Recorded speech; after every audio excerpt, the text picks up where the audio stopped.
Bonsoir à toutes et à tous, je suis Kribi Daniko, artiste, musicien franco-camerounais. Je ne suis pas que artiste, c'est vrai que je passe par le statut d'artiste et musicien franco-camerounais, c'est-à-dire que j'ai deux pays qui me sont très chers, la France et le Cameroun. Donc, je me place donc sur cette tribune d'artistes parce que nous les artistes, vous savez, nous on dit des choses, ce que nous voyons, nous le disons. Voilà, c'est comme ça. Donc, je salue l'Afrique, je salue l'Europe, le continent dans lequel je suis actuellement, depuis lequel je vous fais cette publication. Je salue donc les États-Unis d'Amérique, dont l'Amérique, l'Asie, l'Océanie, voilà, l'Afrique, voilà. Donc,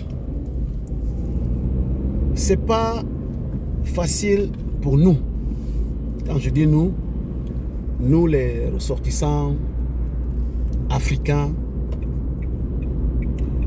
lorsque nous avons la chance d'entrer en contact avec des femmes qui sont enfants des familles occidentales, des hommes qui sont enfants des familles occidentales, dans le sens de l'amour matrimonial et consorts.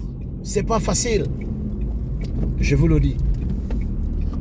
Pour des personnes qui ont vécu ce rejet, le rejet des familles occidentales, lorsque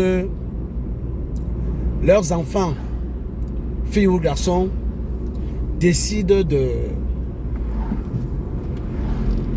partager leur vie avec les nous autres. Dans le cadre amoureux, les relations amoureuses, ce n'est pas facile. Le rejet des familles,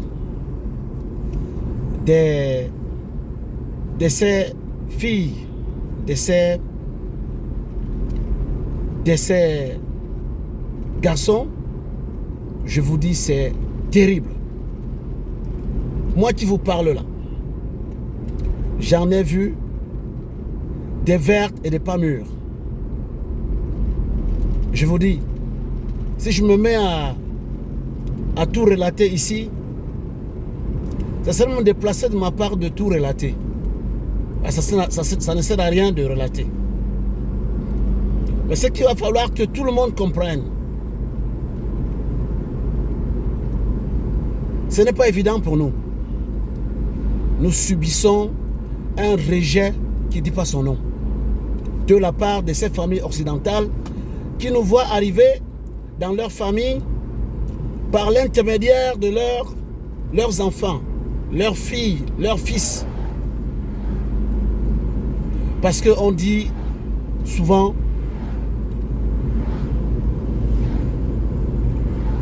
le choix des goûts et des couleurs ne se discute pas. Dieu a créé son monde, il a créé les noirs, il a créé les blancs, il a même créé des animaux, des végétaux, des êtres vivants de toutes sortes. Vous le savez très bien, je ne veux pas ici étaler toute la litanie des œuvres merveilleuses que Dieu a fait pour nous, pour le monde, pour son univers, pour sa création. Cette histoire de notre compatriote camerounais Jean-Baptiste Motassi, qui nous a été communiquée, relatée On parle encore là de la présomption d'innocence parce que malgré le motus bouche cousue de cette fille, moi je n'ai même pas besoin de prononcer son nom, française, et le motus bouche cousue de son beau-père et la famille, toute la famille, du côté de Masamé. Vraiment, c'est hallucinant. Ça donne des sueurs froides quand on sait que le monde aujourd'hui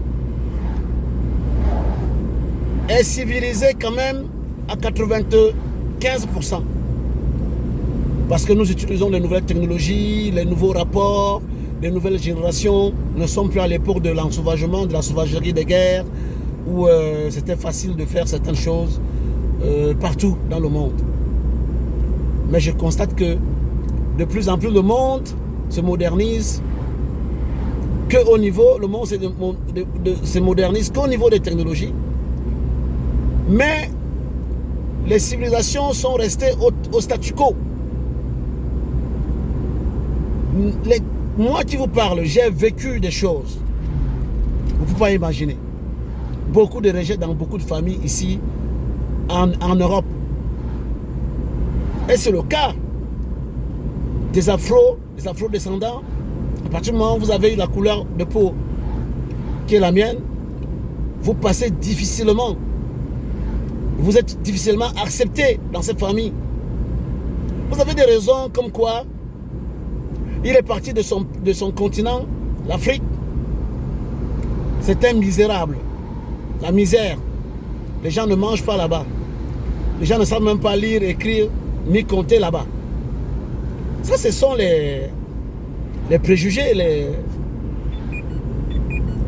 les dogmes. Les dogmes qu'on a installés ici. Avant de continuer un peu mon étonnement et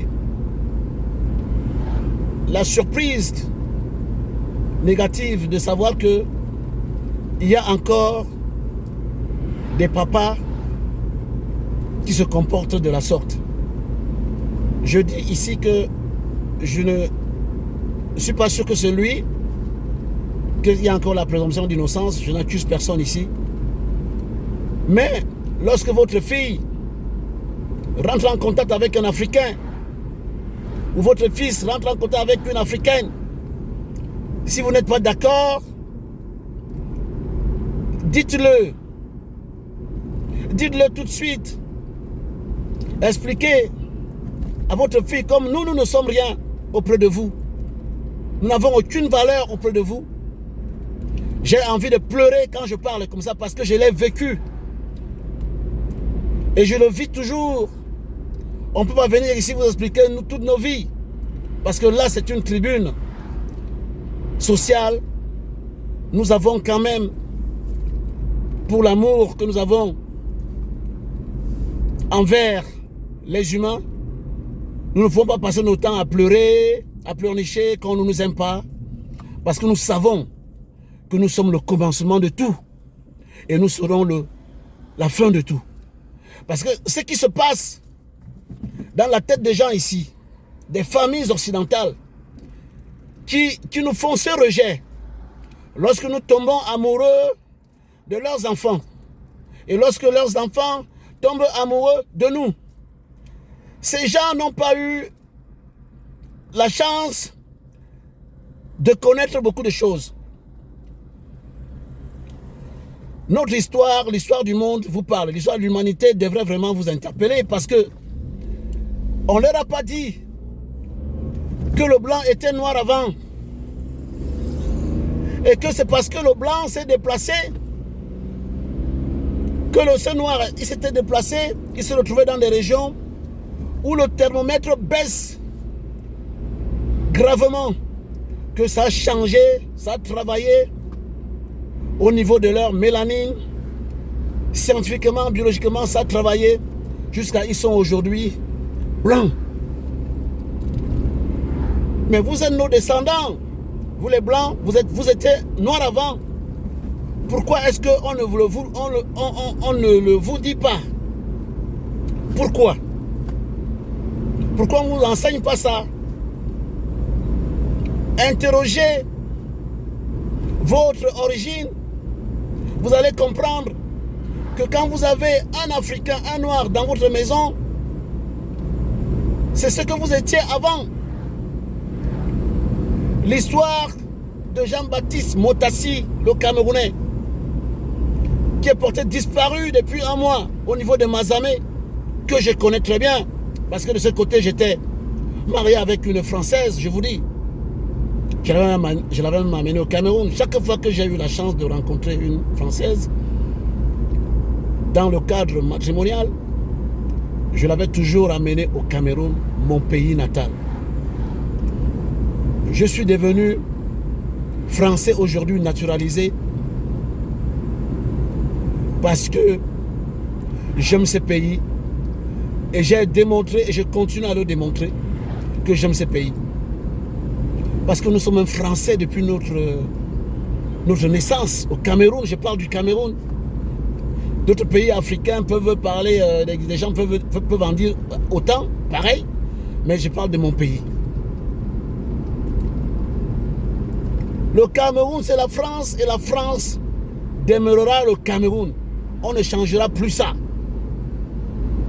La France, il y a la technologie. Au Cameroun, il y a les matières premières.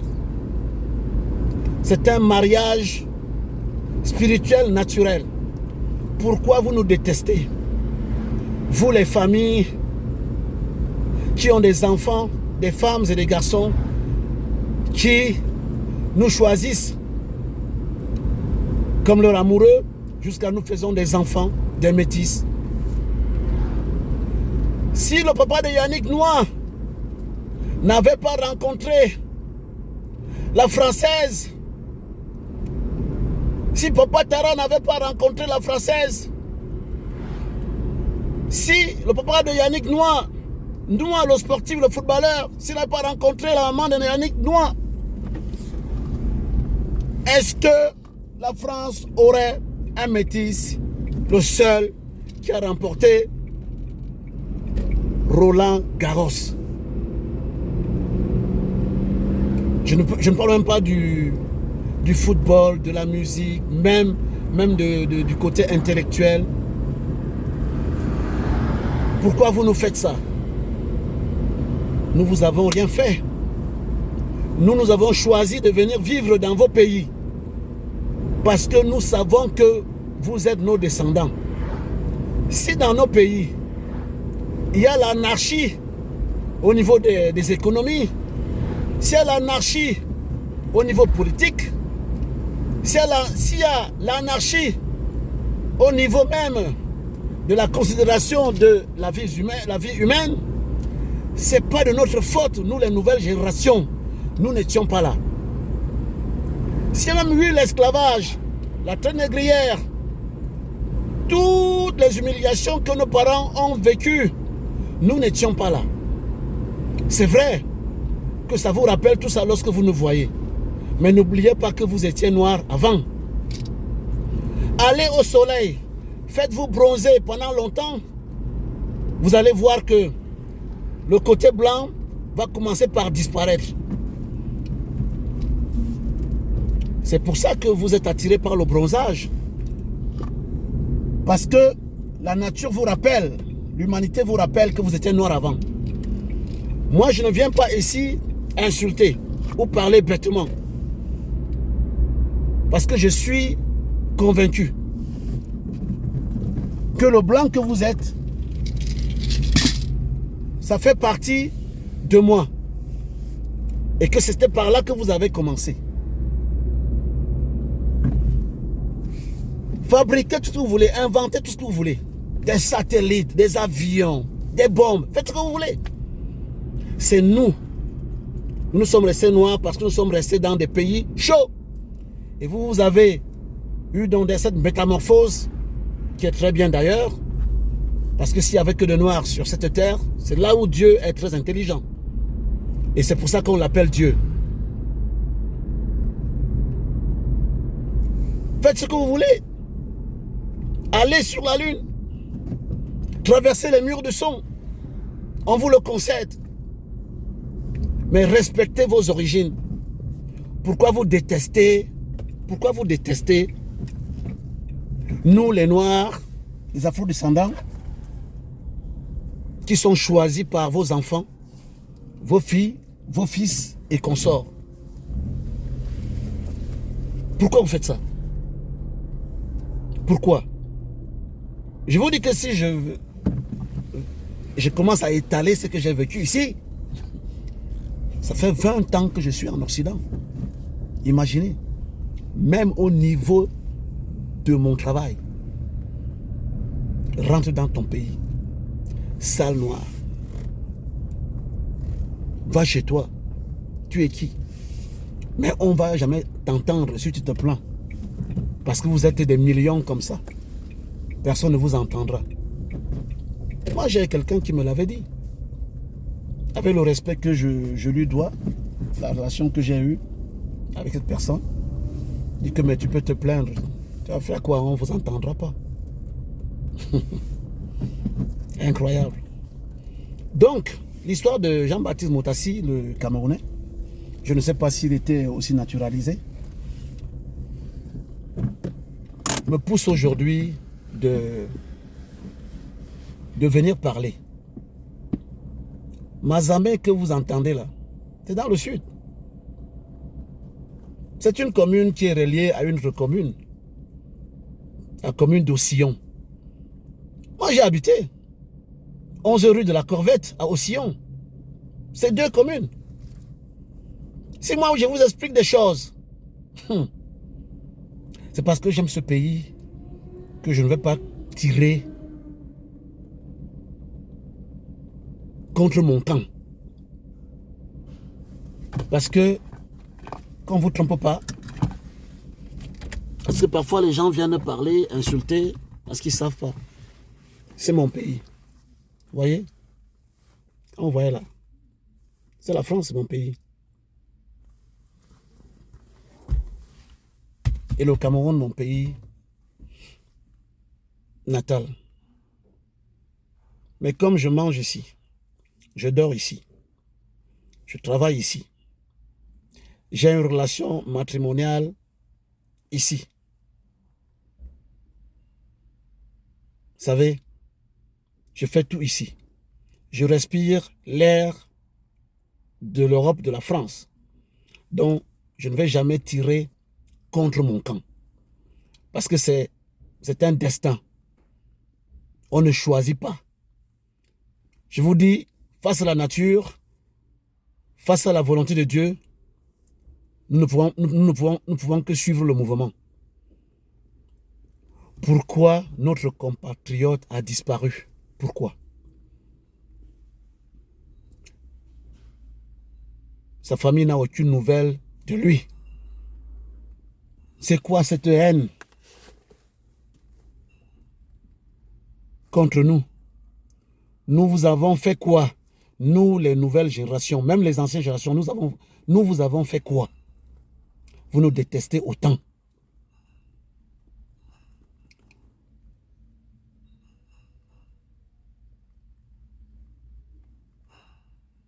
Dites-nous la vérité.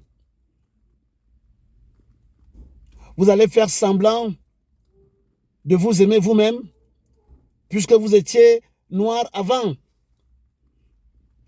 Allez, les historiens vont vous l'expliquer. L'homme, si c'est l'homo sapiens et consort, pour les gens qui ont barre plus 100 millions, expliquez-leur. Sortez, Waiya, Waiya, dites-leur. Ils ne comprennent pas. Est-ce qu'on peut exister dans cette humanité sans avoir les remords, sans émotion? Faire semblant d'aimer les gens et aimer le matériel plus que tout? Aimer plus les animaux que des humains que nous sommes? Est-ce que franchement, devant Dieu, devant les hommes, est-ce que c'est logique?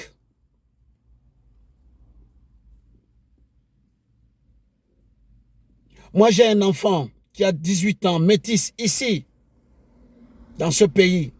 Demain, je vais lui dire que quoi? Que je regrette qu'il existe. C'est un métis. L'humanité ne pourra jamais rester sans métamorphose, sans progrès au niveau des humains. Je viens de vous dire que le blanc était noir avant. Vous nous détestez pourquoi? C'est même bien d'avoir un noir dans sa famille. Qu'est-ce qui se passe? La vie ne s'arrête pas au niveau des avions, des bateaux, des bombes, des armes, des habits, le luxe, la richesse, les milliards, l'argent. La vie ne s'arrête pas là. Parce que le jour que vous partez, vous n'emportez rien dans la tombe. Ayez pitié de l'humanité. Militons tout simplement pour le désensauvagement de l'humanité. Parce que ça est en train de nous coûter tellement cher, l'ensauvagement de l'humanité. Vous légitimez tout. On peut prendre un avion, mettre les bombes, aller aller tutoyer l'altitude et lâcher tout sur les vies humaines. Au lieu qu'on passe le temps à vous expliquer, ceux qui sont éclairés, les initiés, il y en a partout. En Europe, en Afrique, en Océanie, en Amérique.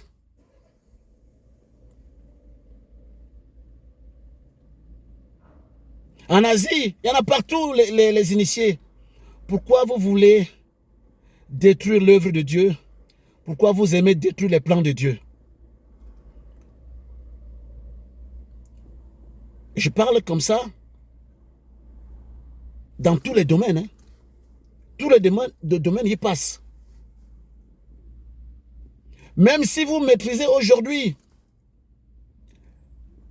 l'intelligence artificielle, croyez-vous que l'intelligence artificielle va remplacer l'intelligence humaine? Notre compatriote Jean-Baptiste Motassi, disparu à Mazamet, dans le sud de la France, dans le Tarn, c'est le Tarn, le 81. Je connais là comme la paume de ma main.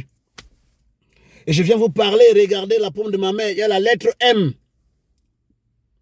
Beaucoup de gens sur cette terre n'ont pas cette lettre M comme ça là, plaquée sur la face antérieure de la main. Vous le savez. Voilà pourquoi on vous demande de chercher, de comprendre, de vous informer. Et vous refusez. Vous détestez les Noirs dans vos familles, qui viennent dans vos familles. Pourquoi?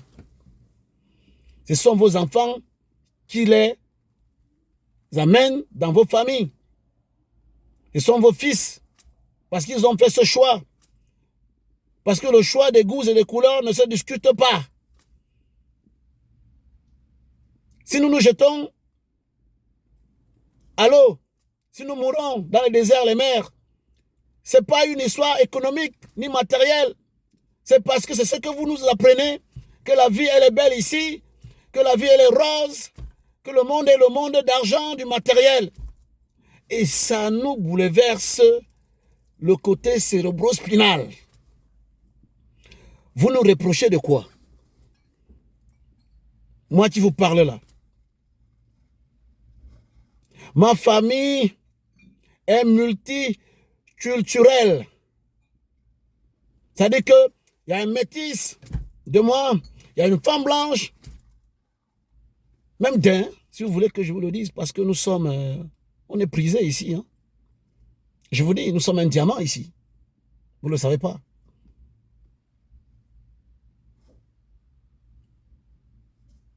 Nous sommes un diamant. Hein. Ici. Moi, je me suis trouvé dans les histoires de ce genre-là. Vous rencontrez une femme française, ses parents sont matériellement bien assis, mais on vous chasse parce que mais vous, tu nous amènes un pauvre type. Pourquoi tu ne nous as pas amené Kylian Mbappé ici? Pourquoi tu ne nous as pas amené Omar Sy ici? Pourquoi tu ne nous as pas amené Samuel Eto'o fils ici? Nous, on voulait Samuel Eto'o fils, pas lui. Lui n'a rien. C'est un misérable. Nous, on voulait que tu nous amènes Samuel Eto'o fils, que tu nous amènes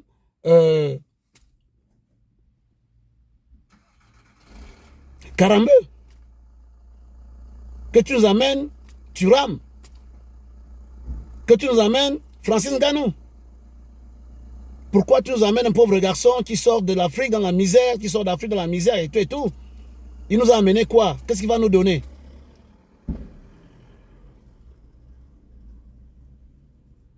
Pourquoi tu ne nous amènes pas Naya Kamura ici? Voilà. Quand vous arrivez, vous arrivez ici, on arrive de nos pays, nous connaissons ce qu'on appelle la renaissance. C'est une nouvelle naissance. Parce que vous entrez dans un moule que vous ne maîtrisez pas. Et ça prend du temps. Vous avez minimum 10 ans pour souffler un peu. Quand vous commencez votre reconstruction, ils ont appelé ça l'insertion, l'intégration. Minimum 10 ans. Moi qui vous parle là, je suis naturalisé français aujourd'hui. Ça m'a pris 12 à 13 ans. Et vous êtes sous pression. Parce qu'en un temps record, vous êtes obligé d'emmagasiner beaucoup de connaissances. Les opportunités qu'on ne vous a pas données depuis votre pays d'origine. Voilà pourquoi nous prenons autant de temps. Vous voyez certains qui n'arrivent pas à supporter, qui n'ont pas les épaules solides, psychologiques pour supporter ça. Vous les croisez dans les rues, ils deviennent fous. Ils parlent tout seuls. Ils ramassent le mégot de cigarettes par-ci, par-là. Moi qui vous parle, là où je parle, j'ai failli finir comme ça. Vous ne pouvez pas vous imaginer. Pourquoi vous nous détestez? Pourquoi? Si vous êtes riche, nous on ne le sait pas. Votre fille, quand nous croisons une de vos filles ou un de vos fils, les premiers jours, les premiers mois de la relation, nous ne savons pas que vous êtes riche. C'est au fur et à mesure qu'on se dit, ah, donc la fille que j'ai rencontrée le soir dans une discothèque, sur un site de rencontre, ou bien par l'intermédiaire d'un ami ou d'un parent, donc cette fille-là, ses parents ont le vieil argent de l'époque. Et vous le constatez comme ça. Et au fur et à mesure, et une fois que le papa réalise que vous êtes arrivé, que vous n'avez rien, ça y est, ou la maman, ou le frère, ou le cousin, ou l'oncle qui est blanc, c'est pas ici pour être raciste si je parle blanc, je le parle, non. Et maintenant, ils sortent maintenant leurs esprits. Ils se mettent à vous détester, à dire même à leur fille ou à leur fils de se séparer de vous parce qu'ils ont peur, parce que vous êtes avec une femme normalement, si elle achète quelque chose, elle va vous donner. Elle verra que vous n'avez pas d'habits, elle va vous les acheter. Et vice versa. C'est comme ça. Et là aussi, dedans, vous vous développez. Vous construisez aussi un ensemble de forces pour aussi trouver votre place, votre petit carré matériel, psychologique dans le pays où vous êtes, ou dans la famille dans laquelle vous vous trouvez, la famille des Occidentaux. Je vous dis que moi, j'ai croisé de tout. Quand vous me regardez, je ne suis pas un garçon, quand j'arrive dans une discothèque, on ne regarde pas. C'est vrai que je n'étais pas beau avant. Mais avec leur parfum, leur savon, leur brosse à dents, leur machin, Je peux faire comme ça, hein, et les dents sont blanches. Quand vous êtes noir et que vous faites... La femme blanche, même si elle a 10 kilomètres, il y a les rayons de... Non, franchement. Bon, 10 kilomètres, c'est exagéré. Vous êtes dans une discothèque ou dans un magasin. Vous êtes noir. Vous faites ça. Mais la femme blanche, ou bien si vous êtes une femme noire, vous faites... Mais il regarde, il dit, ah, le sourire, comme le sourire de Samuel Eto'o-Fils, de Kylian Mbappé, de Yannick Noah, de Franck Biya. Qu'est-ce que vous voulez nous dire? Les nouvelles générations n'ont rien à voir. Et je suis surpris que même les jeunes occidentaux, rentrent dans des comportements archaïques de l'époque. Vous vous rendez compte? Si moi je vous dis, là où je vais faire le choix de mon parti politique en France, vous serez surpris.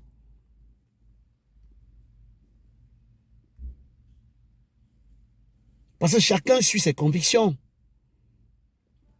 Parce qu'aujourd'hui, moi, j'ai le droit de vote dans ce pays. Ma parole compte. Et en dehors du droit de vote, je vous dis la vérité que j'ai planté des résineux et des feuillus, vous ne pouvez pas imaginer. Ce sont des essences dans les arbres. Je peux parler fort dans ce pays. Je n'ai pas froid aux yeux. Ceux qui m'ont croisé, ceux qui m'ont vu travailler, ceux qui m'ont connu et ceux qui me connaissent, ceux qui ont la possibilité de me croiser, de me rencontrer, de parler avec moi, je n'ai pas froid aux yeux. Autant pour moi. Je respecte, mais je n'ai pas peur. Mais on vous force à raser les murs. Je ne rase pas les murs ici et je n'ai jamais rasé les murs. C'est ça, la liberté. Je ne suis pas dealer, je ne suis pas dans l'alcool, je ne suis pas dans la cigarette, je ne suis pas. Et je ne suis pas à eau et à vapeur, mais ceux qui le sont, c'est leur choix de vie qu'on respecte. Et celui qui a travaillé avec des binômes canins, ils aiment ils aiment les humains. C'est vrai que bon, il y a d'autres personnes qui exagèrent, qui aiment plus les animaux plus que les hommes. Vous avez des maisons ici, il y a juste que le propriétaire et son chien. Des maisons de 3, 4, 5 pièces, piscine et tout, luxe. Vous avez même des gens qui meurent, qui laissent leur héritage à des chiens. Mais nous vous aimons. Pourquoi vous nous détestez? Et en plus, lorsque nous sommes victimes, et c'est vous passez pour des victimes, vous inversez les rôles.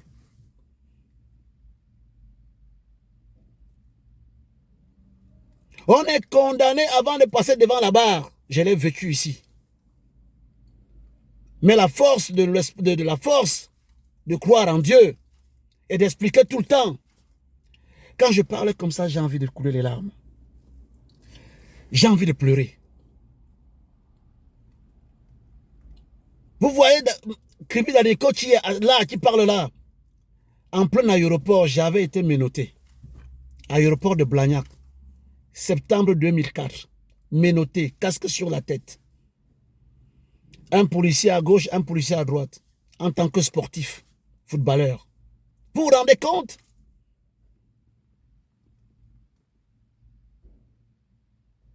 Jusqu'à Paris. Dieu a dit, mais lui, il est innocent. En plus, il ne sait même pas ce qui lui arrive. Il ne maîtrise rien. J'étais même là dans cette situation, c'est comme si c'était même pas moi le concerné. Je pleurais. J'étais meurtri.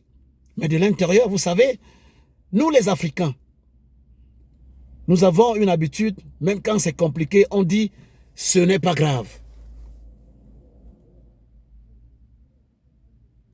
Le blanc, lui, quand ça ne va pas, il se suicide. Hein. Avec femme et enfants. Soyez fiers. Moi, j'avais ceux qui m'ont connu pendant la Covid au niveau de mon travail. Je m'amusais tout le temps. Je faisais des blagues avec des Européens quand ils viennent faire des courses, parce que j'étais en grande surface comme agent prévol, donc prévention vol à l'étalage. La sécurité, tout ça, j'y suis toujours. Hein. Je leur disais que mais, pendant la Covid, vous croyez que nous, on a peur des virus, nous? Vous croyez que la Covid-19 nous fait peur? Nous, on mange les virus, nous. Le virus, quand tu nous vois, il part en courant. Et que si dans vos maisons, vous avez un noir dans chaque maison, le virus, il ne viendra pas. Ça les faisait marrer. C'était amusant, mais il y avait des vérités. Parce que nous, on est dans le climat tropical, chaud et humide. Ce sont des terreaux fertiles au virus et tout et tout. Mais ça ne veut pas dire que quand nous venons ici, nous avons des virus sur nous.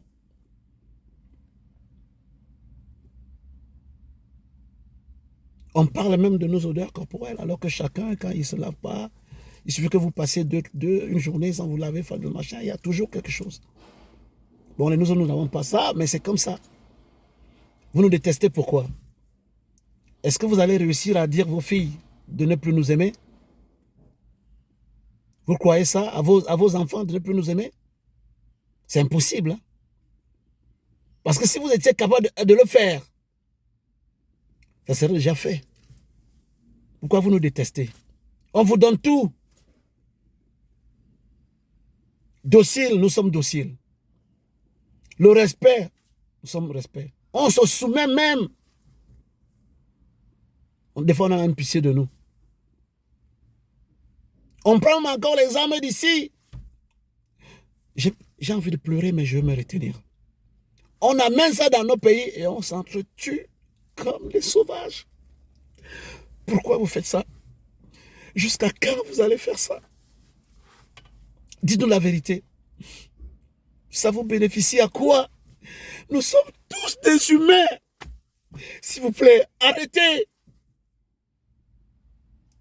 Le monde ne peut pas fonctionner comme ça. S'il vous plaît, chers occidentaux, changez. Vous étiez noirs avant comme nous.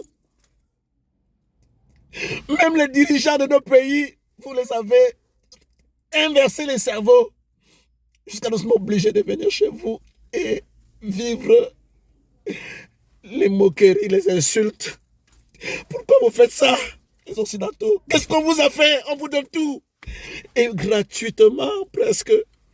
Je m'arrête là, je n'ai plus envie de continuer.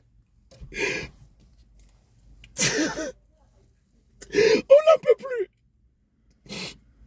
Même quand on dit, on vous dit, même quand on vous dit de laisser nos dirigeants tranquilles, d'échanger avec vous, normalement et naturellement, vous les prenez, vous les mettez dans des cercles, on ne maîtrise pas.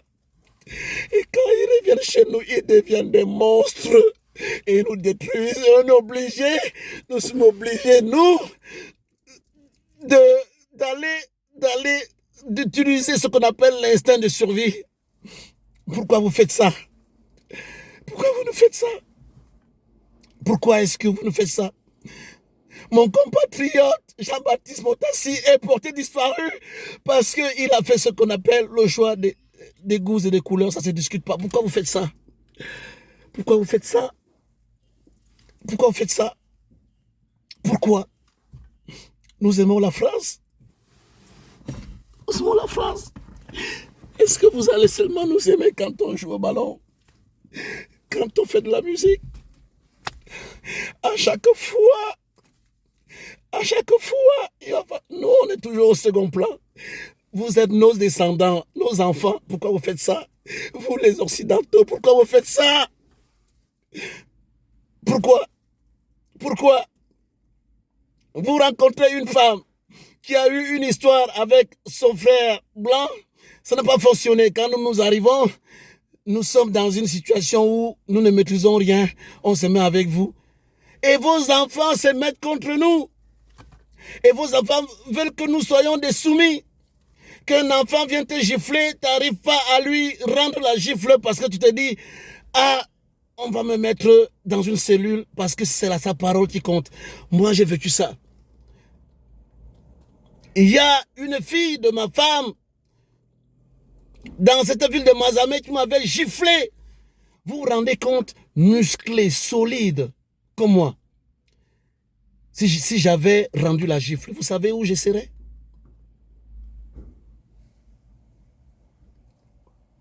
Arrêtez.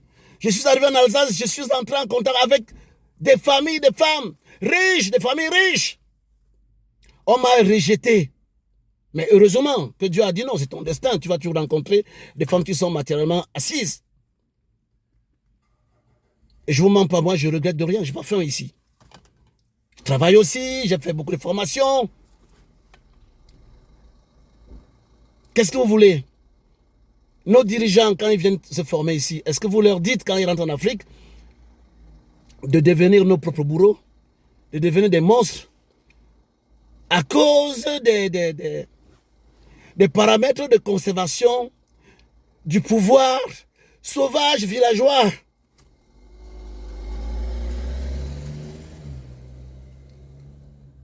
Jean-Baptiste Motassi, mon compatriote camerounais, ce Mazamé, je le connais. J'ai vécu là pendant presque 4 ans. Vous savez très bien que quand vous vivez avec une femme pendant 4 ans, c'était le président, il y avait Sarkozy et Hollande et tout et tout. J'ai préféré prendre mon sac et sortir et partir. Mais par contre, j'étais un garçon psychologiquement bien assis. Je ne vais pas dire que cette femme-là, que la relation n'était pas bonne.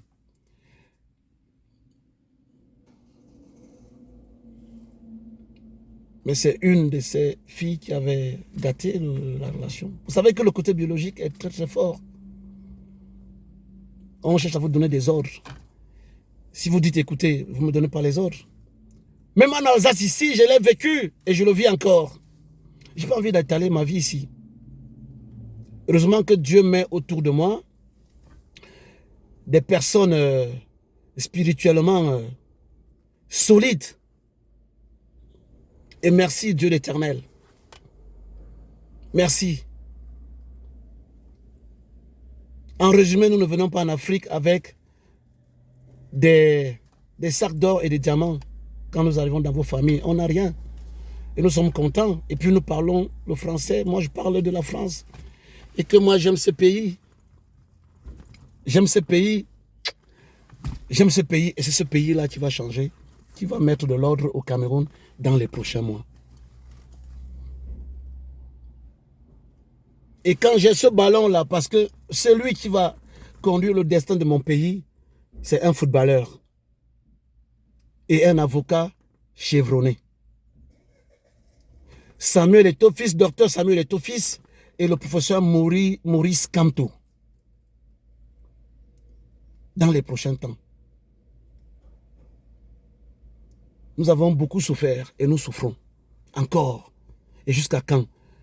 Même quand nous sommes sûrs et convaincus que nous arrivons à percer le mythe. On nous dit que non, vous n'avez pas encore percé le mythe. On vous fait semblant, on vous le fait croire un peu.